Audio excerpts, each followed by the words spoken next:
All right, so there's something I should share with you guys. This is actually a little bit off topic from what I'm planning, but it's worth me mentioning since some of you are going to go on to take advanced engineering courses. And really, the best notation for vector analysis is as follows. So if I wanted to tell you how to take the dot product of A and D, like the fastest notation I know for that is the so-called Einstein notation, A sub I, B sub I. So the way this works is if an index is repeated, in this case I is repeated, that means you sum over it. So like mathematicians would typically use this notation. I equals 1 to 3, AI, BI. But Einstein says, well, if you have I repeated, it's got to be summed over, so why bother writing this ugly summation symbol? As you can see, I am defending myself against mathematicians over here, but you could easily drop this, all this notation and still get the idea. Okay, the other thing in the Einstein notation is the cross product. Now, A cross B, you could write in the Einstein notation, you could write it as epsilon I, j, k, ai, bj, x hat sub k. Now here there's a repeated I, j, and k index. Those are all summed over. And this little gadget right here, the so-called Levi-Civita symbol, basically epsilon 1, 2, 3 is equal to 1. Epsilon 2, 3, 1 is 1. Epsilon 3, 1, 2, 1. But epsilon 3, 2, 1, and epsilon 2, 1, 3, and epsilon 1, 3, 2, these guys, minus 1. All others are 0. Yeah? What does the epsilon signify? It's the symbol for the Levi-Civita symbol, which signifies these certain values for anytime you have a distinct triple of indices, you either have plus or minus 1. If you have any repeat, 0. And this is just like a really, really slick formula for capturing the cross product thing I wrote down earlier. Yeah? What's the subscript on the x? K. Okay. Sorry. Yeah, okay. Sorry about that. Now, there's there's really slick identities that are known for these things. For example, epsilon ijk, epsilon, how's it go? I forget. L, M, N, if I remember right. Oh, let's suppose that the middle one's summed over, so the K's are matching. If I recall correctly, this is equal to Kronecker delta I M, Kronecker delta Jn, minus Kronecker delta In, Kronecker delta Jm. And through this single little identity, you can derive all of the deeper vector identities in Calc 3, like the backcap identity. All of the harder vector identities tend to follow from this little thing and that notation. What would take you pages and pages of writing, otherwise would take you like 2 pages, or well, half page, quarter page, whatever it is. If you want me to tell you more about this, come to my office hours, I'll tell you. But it's not something I require, and that's all I got to say about it. I will just tell you this. I didn't know these things, some of these things coming out of undergraduate. Like, I didn't know this formula for the cross product, and I paid a heavy price in a few homeworks in graduate school, because this makes it like a lot easier to think about things in the abstract, that formula. Anyway, I digress. So, moving on. Oh. I would say, are there any questions? But again, if you have questions, office hours. So. All right, so would somebody hit the lights? Because I'm going to just, this is from lecture 7, which of course is posted. Now, we did this before. I showed you guys before this handy-dandy vector argument to show you that if something goes in a circle, the acceleration, the center-seeking acceleration of that circular motion must depend on the velocity, the speed squared divided by the radius of the circle, right? We derived that v squared over r for centripetal acceleration for circular motion. I showed you this argument another day. I'm not going to go over it again today. I'm just telling you, it's written in lecture 7. I covered it much earlier to try to show you the awesomeness of vectors. Now, but the argument's nice and collected here, so maybe that'll be useful to you. circular motion, take two. So, what if you want to capture? If you want to capture more about circular motion, you need to study like a parametric presentation of it. So, if something goes in a circle, what that means is I can write its position as basically the radius times cosine theta plus the radius times sine theta. But generally speaking, theta is some function of time. Right? I don't know if it depends linearly on time or quadratically or exponentially, whatever. It's got some time dependence, this theta. I don't know what it is exactly. That's kind of the point of this derivation. So then you could ask, okay, if you take theta to be random, just essentially arbitrary functions of time, what does the calculus work out? Like, what's the velocity and acceleration of such a motion? So what do? I differentiate. And so the chain rule says I have to multiply by d theta dt, right? D theta dt is here too. Then I differentiate again. Then I've got a product rule here and a product rule here, so I get 4 terms, right? But it's not as bad as it first appears because you can group the terms with second derivatives in the angle. So d theta squared dt squared. This is like an accelerated angle. We study these later in the course. And then over here you have the rate of change of the angle squared. This is the angular velocity squared. We'll study this later in the course. Later in the course we'll call this r omega squared.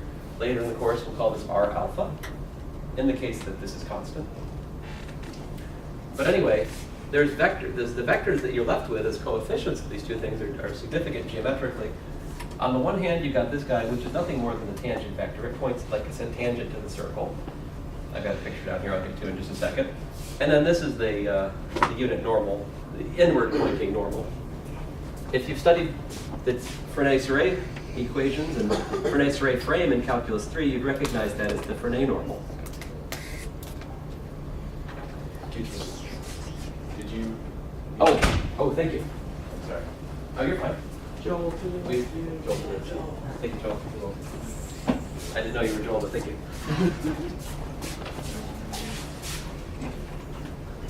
All right, so now we have power. All right, again, let's get through this so we can talk about our other side. Because we're all dying to talk about the side. Because we love other sides so very much. Okay, so getting back to points. We just calculated the acceleration. It has a normal piece, it has a tangent piece in general. That's it though. That means always the acceleration can be written in terms of, if you look at the circle, there's part of it that goes in the direction of the direction pointing toward the center of the circle, and then there's another piece of the acceleration which might be tangent to the circle. There's only a tangential piece of the acceleration if the angle which parameterizes the circle is actually accelerating itself. So if the angle is, it doesn't have the second, if d squared theta dt squared is 0, then that goes away. And you're just left with purely inward seeking acceleration, this purely centripetal case. In that case, there's no, you're not speeding up, you're just going around the circle at the same speed. Your velocity is always changing direction, but the magnitude of the velocity is staying constant in this case. That's the, easy case. Of course, you're familiar with this from driving, for example, you might accelerate around a turn, right, speed up, and then you're in this kind of regime. You have both centripetal and tangential acceleration. And your tires have to provide both, otherwise bad things happen. All right, so I thought it might be nice to just throw in a couple of real-world examples. Can't get much more worldly than this example. So you may not know this or not, but we are flying around the Earth, right? The Earth is rotating. We're flying through space as the Earth rotates around every, how long does it take? 24 hours. Oh, yeah, 24 hours, okay. That's a day, right? So 86,400 seconds, everybody knows it. Or 24 times 3,600 if you want to remember it that way. But anyway, so if you take 2 pi times the radius of the Earth, that gives you how far we go around in a day, right? And divide that by the time, that gives me the velocity. Actually, 463.3 meters per second. Now, okay, that's for the equator, so it's a little bit of an exaggeration where we are here, right? But, okay. 1,000 miles an hour, like, why don't we feel that? Right, that's moving, right? But the catch is, this pesky radius of the Earth that I haven't written out here is 6,371 kilometers on the average, or 6 million meters.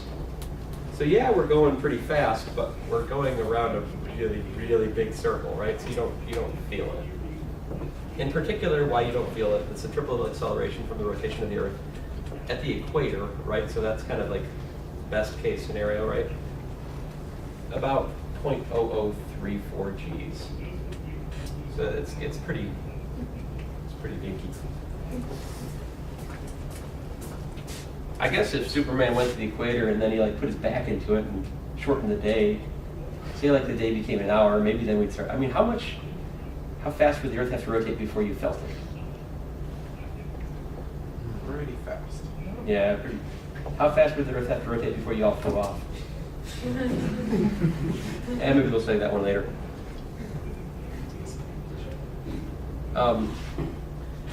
Just to give it a little bit more perspective still, as you know, the Earth is rotating around the Sun every so often. How long is that? I guess 365 and 1/4 days. How many and how many leap seconds? No? Okay, well, I'll take it. Very good. So yeah, about every 365 days. Anyway, so that, our orbital speed with respect to the solar center, something like 298, no, wait a minute. Oh, phew. I was like, that's a tenth of the speed of light. Fortunately, no. That's 100th of the speed of light. That's good, a little better. So 29,000, but still 29,885.8 meters per second. That's how fast we're going around the sun. But we don't feel it because we're 9 light minutes away from the sun, right? I mean, that's pretty far. So that's why our acceleration, centripetal acceleration with respect to the sun, smaller still, about 0.005 meters per second squared. That's not something you can really, and I don't know, sometimes that's pointing, I mean, it depends on what part of the day we're in, whether that's pointing into the Earth or away from the Earth, or I mean, it's complicated, right? The direction of the sun.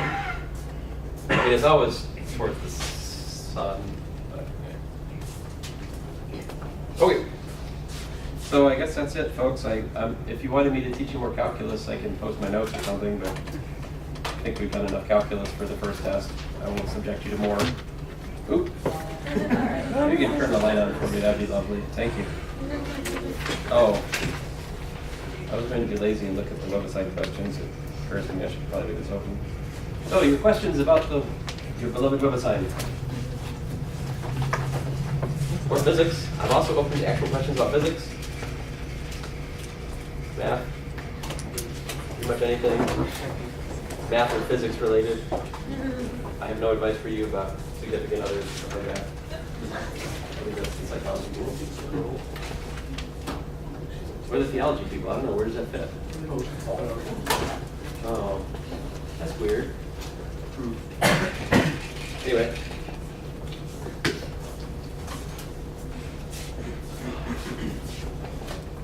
When you have, like, say another planet came close by to the Earth, Yes. would the Earth and the people on the surface of the Earth, would you be able to feel any kind of difference in gravity, or would you be pulled towards the other planet? If it was close enough, yeah, you'd feel it. Or maybe what you'd feel would be the weightlessness of the Earth's gravity being balanced by that gravity. And that So would if be it was annoying. larger, then you could potentially end up getting flipped over to the other planet, or more dense, rather. All kinds of bad things can happen, yes. Would there be like a point in between the atmospheres where you could like float? Yeah, between two gravitating bodies, there's some place where the gravitational forces balance out. So they're in the air, but it could be way. Well, I think these are called Lagrange points, but they, I'm assuming, of course, that those are not inside the bodies. Like you could, you know, for example, take two bowling balls, put them up against each other. Well, I don't know. You just think about different scenarios. You could have the balance point inside one of the objects or the other. That might be the case. Would the planets behave like two bowling balls sitting right next to each other, and that they, though large enough to have a large gravitational field, are so large themselves that they're not severely affected by the other? Well, you could have planetary systems where you have two like equally sized planets, and they're both rotating like this. I only have so many. I don't know. Like this. But imagine Imagine my fist of two fists. Okay, but they're like columns like that. I mean, that's a stable configuration for a two-body problem. Okay. And we have observed those for star systems. They're called binary stars. And because if it's rotating dead onto you, like if two stars are like this in your line of sight, then sometimes you have both of the stars shining at you, and other times one of the stars is covering up the other. So you can actually experimentally see the change in the intensity as it's coming at you. We observe those. There's a number of those that are known cataloged objects. And you can figure out how massive the stars are on the basis of how they're gravitationally bound. But anyway, that's like chapter 13, so we don't even know what a force is yet. So what am I talking about? Yes? Is that like the most like they've ever seen in like two things? Could it be like 3 or 4 or 5? Well, look around you. Like we're gravitationally bound. How many people are in here? 40? Here's a 40 body problem. It's not a very interesting one. But there is some gravitational attraction between you. It's not very interesting, but I mean, so there's an interesting question to ask there, like, so how many, the so-called n-body problem. So the two-body problem is something you can actually solve without too much trouble. It's something any good junior level class in mechanics will solve. The three-body problem, on the other hand, as far as I know, is still unsolved, maybe unsolvable, I don't know. There are certain special cases where you might be able to find a solution. What are you solving for again? Motion. Like, what are the equations of motion? So if you give me two bodies in space, isolated from everything else, the only thing affecting them is the central force motion of gravity, then it's possible to solve and find the equations of motion for arbitrary initial conditions. But all it takes is 3 and we can't figure it out? Yes. 3 is too hard. I mean, I can give you specific cases that we can kind of figure out, like everything I was just saying, right? Those two orbiting like that. And then you probably could have a third one that was just kind of like oscillating back and forth like this. I think that's probably an example, but I'm just making it up. So, other questions? Yes? Number 12. Oh, and actually, what was the question? All right. It is true that these questions, while interesting, are not going to help us with the test. Question number 12. It's number 12. Which mission is that? 3? Oh, probably not linear algebra though, huh? Probably shouldn't do that. We're in physics, right? Right. What year is it? I know you think mission 3 solution, right? You're on. I mislabeled it. Okay, so mission, which problem? Number 12. Don't look at the answer to the multiple choice questions while I'm scrolling through here. Certainly don't view it back with the intent of copying those down. That would be wrong. Oh. I mean, I guess there is one way you can solve the homework, which would be just to look at the numbers I'm putting up here on the screen and tweaking them for yours. But you should realize that if you do that, I'm going to get you on the test. You're just wasting your time. Solve the problems, understand them, so when I ask them to you again, you can do them. Okay, so this one, number 12. So the problem here is we have a train. It's moving to the right with a certain given speed. In mine, it's 11.7 meters per second. We're told that the ball goes horizontally through this hoop, which is to the side of the train, right? So that tells me something very special. That tells me that the y velocity as the ball's going through the hoop is 0, right? That's kind of the keys to the kingdom here. Like understanding that pretty much allows you to do the rest of the problem. Work it out. So let's see here. So from the frame of the Earth.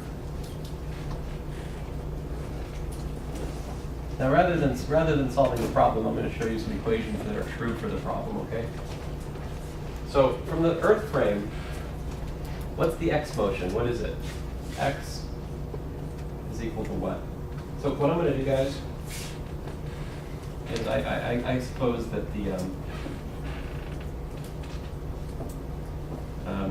so first of all, V naught and the theta I'm talking about here is relative to the train. Theta relative to the ground frame is different. So theta relative to the train. Then I'm just going to say where he throws it from. The place where he throws it from is where x is equal to 0 and y is equal to 0, right? That's just for my convenience. talking to you. Okay, so what's the velocity in the x direction then? Of the ball. Yeah. Magnitude times cosine. I'm gonna put some parentheses. I'll take that. So you got v naught cosine theta that we don't know, by the way. I'll put time up here. Oh, by the way, this is t equals to 0 is when it's thrown. That's, again, I'm just making that up, okay? Got to start somewhere. Start when it's thrown. And then plus 9.5. Right. Plus 9.5. So what I'm doing here, oh, for me it's different for different folks, guys. You mind is 9.15? Oh, okay.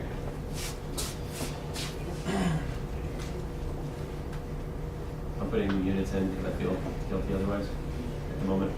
But this V naught is what? V naught is 11.7. Okay, I don't know theta yet. Now, just to give you an idea what I mean by theta being different for the Earth and then for you, right? If I'm walking and I throw this marker straight up, if you were to watch the marker's flight, you would see that I had given it a velocity that was like this direction from your frame of reference, right? So if you, I mean, you know, relative to me, I threw it straight up, right? But the theta for me, which would be 90 degrees, is not the same as the theta for you, right? Which is less than 90, right? Same is true for the thing here. So you gotta be careful what theta means. I'm talking about theta, but this is the right theta to use. Theta with respect to the train, with respect to the motion on the train. Because that's what we're given. We're given that V naught is 11.7, right? So what I'm using here is that the velocity on the Earth frame is equal to the velocity of the frame of reference, which is the train, plus the velocity of the ball with respect to the train, which is this, in the x direction. Does that make sense where this equation came from? And building off what we derived last class for this problem. Now, why is less interesting? Or, I don't know, maybe it's more interesting, whatever. Anyway, here it is, why? So we got V naught sine theta times t, right? Because that's the initial y velocity upward. There's nothing coming from the train. The train's not going up a hill or anything. Ooh. You can make the train go up a hill. How would you do that to us? I don't know, but that would be a different problem. It's like this one, but different. Ooh. The train can go up a hill. Or down. Or down a hill, yeah. Else. Okay, anyway, so, Oh. whatever, you know, it's really common sense. It surely has nothing to do with your test aside. V naught sine theta t minus, what we got, 4.9 t squared, well, meter, fine, meters. I'm feeling guilty about units for the second moment. 4.9 meters per second squared, t squared. Is there anything else? No, I mean, there's the gravity is making the ball drop, right? I mean, you're throwing it up, but it's slowing down. So those are your equations of motion, right? Now let's use what's specific to the problem to actually answer some of the questions here. If it's going through the hoop, right?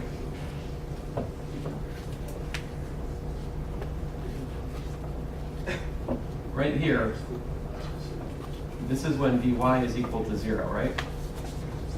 What's the question? What is 4.9? Is that what you meant, or is that 4.4? 4.9 is 1/2 of g. So Oh, it's like, okay, all yeah, right. minus 1/2 gt squared.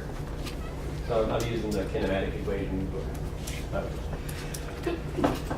Questions are allowed. There really are no stupid questions in here. Anything anybody's thinking to themselves, there's at least 5 other people in here who are thinking the same thing. Any person in here who you think knows everything, they don't worry. I mean, I don't know anything either. But, So how do we calculate the sine theta? oh, how do we calculate it? It's one step at a time, of course. So the real question is what Vy is equal to 0 if they're at the top, right? So I would give that time. This time is an important time, right? So let's call this t top. How would you figure out the time to the top? You would solve the max height formula by setting the velocity of the y component to 0. Max which height is- formula. Well, you kind of gave us one. Well, you derived one. Yeah. You should have had to plug it in. So you keep the original y formula, and you sub t in for when you set the y component of the velocity equals 0, Right. which would be v sub 0 sine theta, which would be the magnitude divided by gravity. You sub that in for each place where you have t, and then you can solve for v sine theta. I think what you're saying is right. Actually, now that you say that, I think there's a couple different ways to go here. One thing I'm not putting on my picture yet that's important, what are we given? We're given this distance, right? This delta y we're given. That's part of the problem statement, right? It tells you that the stationary hoop is 4.4 meters above where you threw it, right? So I think what you were telling me was you can put 4.4 here, right? And that gives you an equation that relates t and sine theta and stuff. Is that right? No? Yeah. Anybody think of a lazier way? Yeah. Not wrong, but What I did is I just used the Thymus equation to find the timeless. velocity. Okay, timeless equation. Which timeless equation though? You see, we got x velocity, we got y velocity. Yeah, What? for y. For y. Okay, so for y. Find the y component. Okay, so that would say what? That would say the initial v naught y, right? Oh, excuse me. What's the final? So dfy equals v naught y squared minus 2g delta y. Now the thing about the problem statement, the nice thing is it tells us that, implicitly it tells us that the final y velocity at the top, where it goes through the hoop, is 0. So this tells us then that v naught y is what? Square root of 2g times delta y.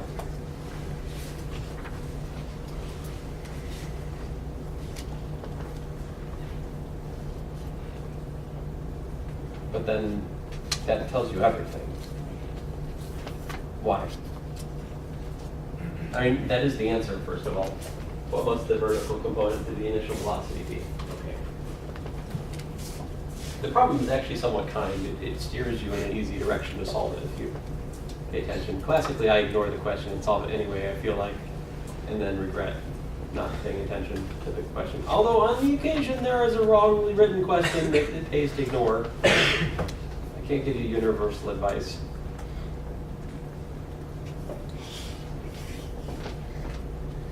Does everyone understand what I'm saying so far? So I'm given delta y, I'm given g. If you plug it in for my numbers, you get 9.29 meters per second. Hey, what you do? Then what? How do I figure out the time to the top then? How about this? We also know that vy is equal to vy naught minus what? Not 1/2 gt squared, but just gt. Yeah.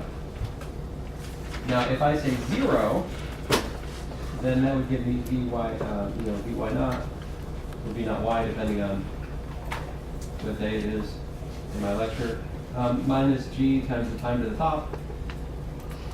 Hey, but I know everything here except for the time to the top. And why is this awesome? Okay, so time to the top is what? V naught y divided by g, right? Which is what? A little less than a second. Does it ask me for that? Oh, it does. You're putting it through. Okay.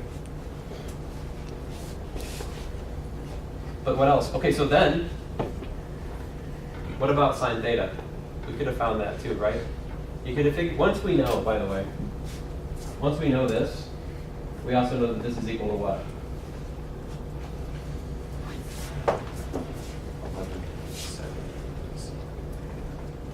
7.7 meters per second times what?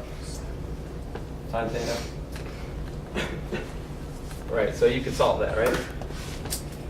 You can solve that for theta. I mean, theta is an acute angle.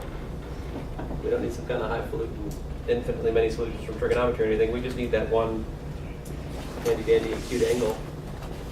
Then what? Well, that's good to know because you already answered one of the later parts of the question, right? This one. So theta, if you solve that, 52.5 degrees, right? What else are we now trying to figure out? Oh, the horizontal distance. How do you figure out the horizontal distance? Once you know that, I can go and put that back up here, right? Once I know theta is 52.5 degrees, I can go back up in here. And then this becomes a specific number. I plug in the top time. That tells me how far over it went until it got to the hoop, right? Which then tells me how far I need to throw it before the train is at the hoop, right?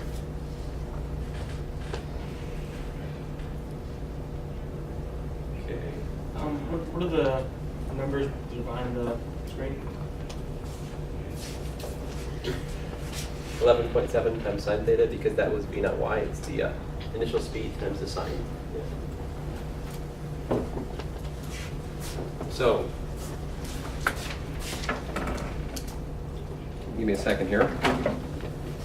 So what's the cosine of 52.5? Times 11.7. So 7.12. I'm running out of space here. Make it an explosion. Okay, in the explosions, x is equal to 9.15 plus v naught times cosine theta gives me 7.123 times time, right? So the distance over, distance to hoop, will be equal to whatever that is, so plus 0.15. Basically 16.27 times the top time, which was what? Top time was 0.94, 85. That's a second. Oh, that's in seconds. Units. I should really put them in. Okay. What is it again? 0.948. That's you. You can read that. I guess, well, sometimes it looks like 0.948, sometimes it looks like a big fuzzy green thing.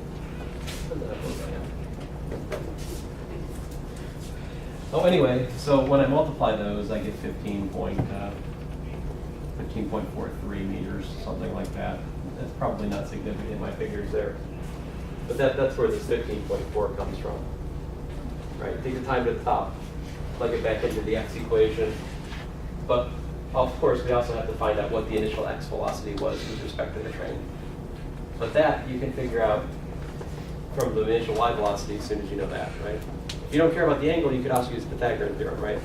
Because vx squared plus vy squared has to be v squared with respect to the train. So like that 11.7 squared has to be equal to vx not y squared plus vx not x. V not x squared, which you could solve for this. This thing is, after all, v not x. If this is v not y, I mean, it's the other component of the ball being thrown with respect to the train. Finally, the angle here, why is that a different angle? Like, what is the velocity of the ball with respect to the ground frame?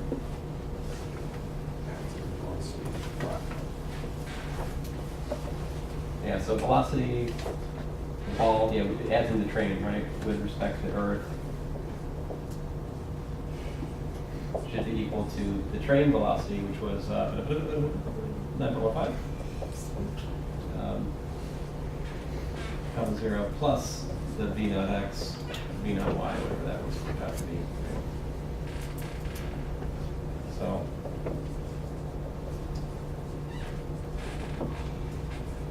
Let's see, it was 11.7,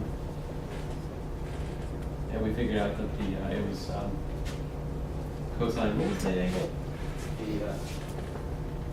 The 52.5, sine 52.5. So that gives you something that has a larger x component than it has a y. I mean, that makes the x component larger, which brings the angle down with respect to the Earth. you want me to work it out? Yes, please. Yes, please. All right. So let's see here. Numbers. We already figured out that the first thing was 16.27 meters per second. And the second one, that would just be the initial y velocity, which is what? That was, this is being on y, 9.29 is what that works out to.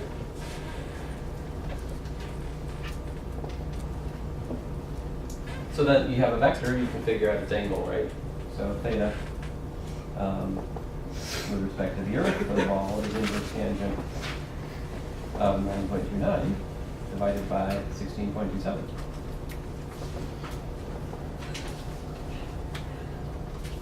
Make sure I'm not glossing over something here.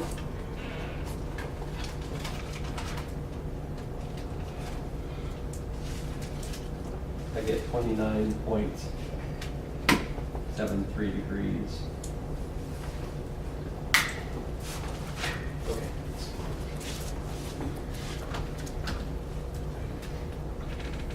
I mean, it seems weird on first glance that the angles should be different in different frames of reference, right? But you got to think about what it means. So, angle's not preserved between different frames of reference. At least not in this geometry for velocity. Now, angle between position vectors, I think that would be preserved, but that's a different animal. Yeah. Other questions? So you guys figured out the rest of them?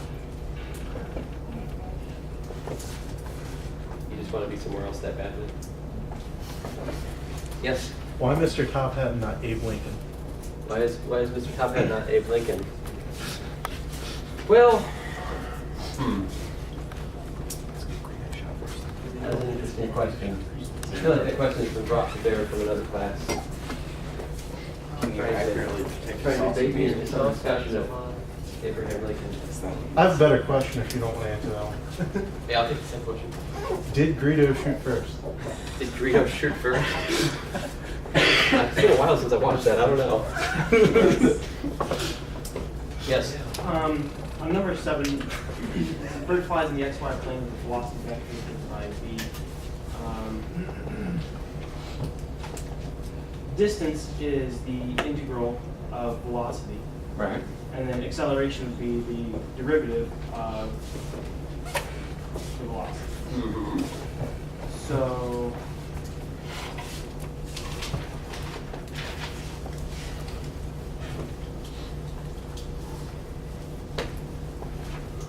Yeah. And why does this problem only have a part Why does it only have a part A? I don't know. Maybe all those problems are just one part have only part A. Nobody else bothers to write it. Maybe this is the problem that's right and all the other ones are wrong. I don't know. Good look, question. that's what I did.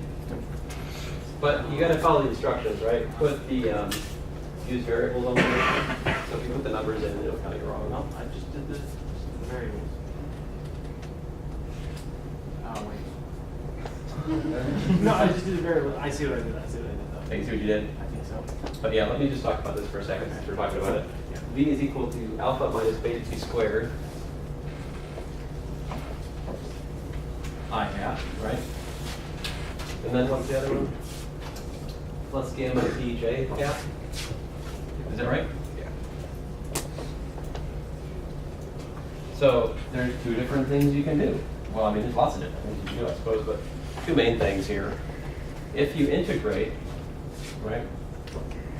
If you integrate this, of course, v is equal to what? It's equal to dr. Notice that's the position vector, not like r is in polar radius. Okay, so dr dt, if you integrate with respect to time, what do you get? You get alpha t minus 1/3 beta t cubed. What's the integral of I hat? Nothing. It rides along. It's just a constant, okay? And then plus 1/2 gamma t squared j hat. And then I suppose in principle you've got some constant vector c, and that would be equal to the what? To the position at time t, right? Now, if we look at the answer here, apparently C is equal to 0, right? Well, maybe if you can really. We're told it's at the origin or t equals 0. Okay, if t equals to 0, it's at the origin. So what's that say about C? R of 0 is equal to 0, right? But it's also equal to what? 0 plus 0 I hat plus 1/2 times 0 j hat plus C. So 0. So therefore, C is equal to 0. But you should notice that you really should have a constant here. Oftentimes, on the test, I'll throw an exponential in there, see if you're thinking through it. Exponentials at times 0 aren't 0. So if I have an exponential in the mix, you won't be able to just say C is equal to 0. I can tell the difference between people who are thinking through it and people who just got lucky. Right? So make sure you fit your initial condition. So basically, long story short, this is exactly R because C is 0. Now, to find the acceleration, there's less ambiguity there because acceleration is dd dt, right? So given differentiation, there's no ambiguity. There's only one derivative for a given function. Right? So that's just what? Minus 2 beta t I hat plus gamma j hat. Notice that I'm assuming that the I hat dt is equal to 0 and dj hat dt is equal to 0, which is to assume what? The other constant. In other words, the I hat j hat frame is not moving. It's that fixed background frame. I'm always assuming that. Except when I'm not, which would be for relative motion, right? If you were to talk about I hat and j hat fixed, attached to the train, right? Then they could have a rate of change, right? Anyway, that's kind of beyond this course, so yeah. Why did you count alpha t? Oh, hang on, I'm sorry. I was looking at the wrong page. I really don't know why he gives you the numbers here, except to just mess with you. Probably from part B. Oh. Probably from part B. We'll never know. Other questions? Yes. So for vector C, zero, what could you tell us that would change our way? Well, for example, if I had e to the t, like that, then that would have put an e to the t here, ignoring a dimensional constant, right? Which would have put e to the 0, which is 1 here. Then I wouldn't have had this anymore. I would have had c is equal to minus I hat. So my best advice to you is to really think it through. Plug in times 0 into your the function that you formed from anti-differentiating the velocity, and make sure it actually does fit the initial condition. Plug in times 0, make sure that whatever you choose for your constant vector really does reproduce the initial position like it's supposed to. In this case, 0, 0, 0. Oh, I'm out of batteries. I guess we're done. One final quick question. Yeah. Do you know if you put alpha t in, if it'll accept it, or does it have to be alpha times t? Or will it accept Alpha time. Alpha t, okay. Yeah, I don't know about Back in the old days, it wouldn't. getting smarter. That's good. No, the good news is on the test, I will definitely accept alpha t or alpha dot t. What I won't accept is alpha comma t. That Unless they're vectors. raises my